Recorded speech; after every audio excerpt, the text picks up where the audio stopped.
शिवाय मित्रों। हम आज से शिव पुराण के प्रत्येक अध्याय को प्रतिदिन करते रहे कर को पूर्ण करेंगे। कृपया आप हमें सपोर्ट करें और हमारे चैनल को सब्सक्राइब, शेयर और लाइक करें ताकि ज़्यादा से ज़्यादा लोगों तक वो ये शिव पुराण पहुँचे और ज़्यादा से ज़्यादा लोग इसका फ़ायदा उठा सके। हम प्रतिदिन एक अध्याय को करेंगे। आप भी हमारे साथ जुड़े और हमारे साथ शिव पुराण को पढ़ें। आज से हम शुरू करते हैं। ठीक है। और पहला है हमारा शिव महापुराण। महात्म्य पहला अध्याय है। महापुराण का वर्णन।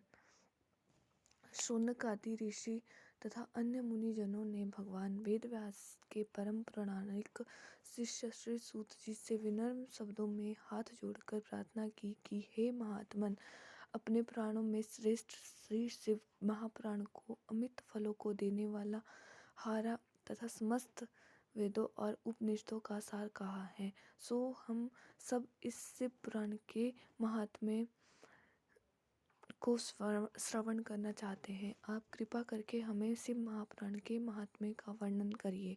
ऋषिजनों के इस स्नेहासक्त वचनों का श्रवण करके श्री सूत जी परम प्रसन्न हो बारंबार भगवान सदाशिव के चरण कमलों की वंदना करते हुए बोले, हे मुनीश्वरों, आप प्रशंसा के पात्र हो। आपकी भगवत भक्ति देखकर मेरा हृदय अति प्रसन्न है। आपकी इस उत्कंठा को देखकर मैं आपके समक्ष शिव महापुराण के उस परम पुनीत महात्म्य का वर्णन करता हूँ जो देवताओं को भी दुर्लभ है। यह महात्म्य समस्त फलों को देने वाला है। इसके श्रवण मात्र से ही प्राणी भगवान शिव की असीम कृपा को प्राप्त करता है, क्योंकि इस महापुराण का वर्णन सर्वप्रथम भगवान सदाशिव ने अपने ही श्रीमुख से सनक कुमार जी से किया था। इसी कारण यह महापुराण के नाम से विख्यात हुआ है। भगवान सदाशिव के मुख से शिव महापुराण को श्रवण कर सनक कुमार ने इस श्री वेदव्यास को सुनाया। भगवान वेदव्यास जी ने लोगों का कल्याण करने की इच्छा से इस महापुराण को संक्षिप्त करके मुझे सुनाया है।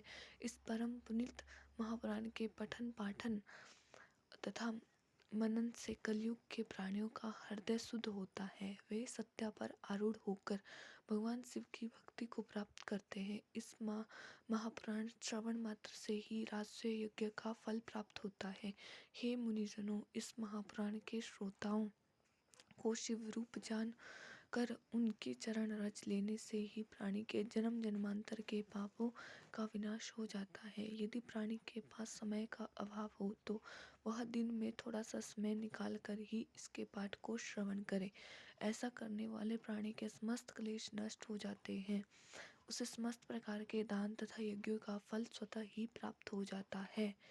इस महापुराण का श्रवण और भगवान शिव का नाम संकीर्तन कल्प वृक्ष के समान फलों को देने वाला है। पापी जनों और अधर्मियों के लिए यह महापुराण साक्षात अमृत घट के समान है।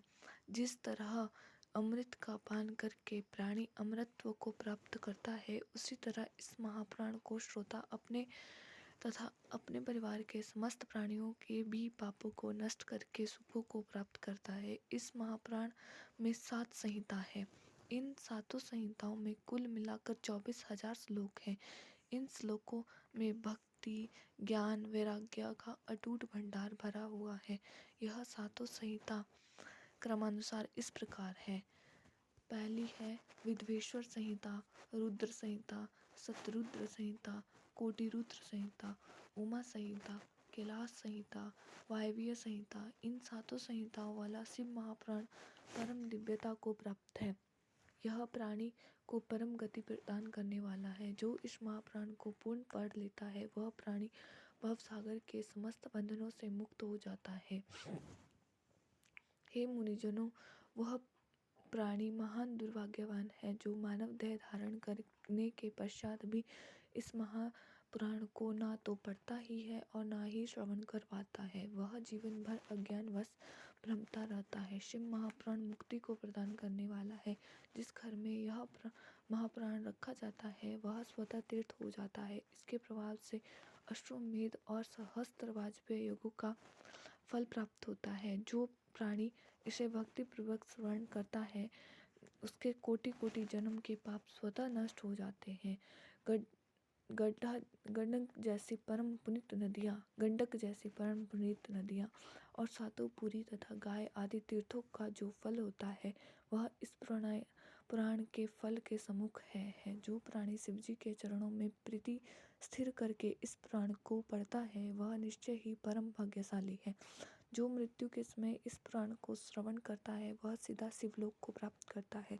जो इस शिव महापुराण का सत्कार रेशम के वस्त्रों से करता है वह सर्वदा सुख प्राप्त करता है। यह पुराण भगवान सदाशिव का सर्वस्व है। यही महापुराण धर्म अर्थ काम और मोक्ष को देने वाला है। अध्यात्म का ज्ञान करने वाले प्राणी को इसका सदैव सेवन करना चाहिए। यह महापुराण ब्रह्मा विष्णु आदि देवताओं को प्राणों से भी अधिक प्रिय है। इस महापुराण की बारंबार वंदना करता हूँ। तो आज हमने शिव महापुराण का प्रथम अध्याय पढ़ा। इसमें शिव महापुराण के महात्म्य की चर्चा की गई थी। अब हम कल इसके द्वितीय अध्याय के बारे में पढ़ेंगे। कृपया आप इसे ज़्यादा से ज़्यादा शेयर, लाइक और सब्सक्राइब करें ताकि आपको और बहुत सारे लोगों को जो है इसका फ़ायदा मिल सके और वो भी शिव पुराण का श्रवण कर सके। धन्यवाद। ओम नमः शिवाय।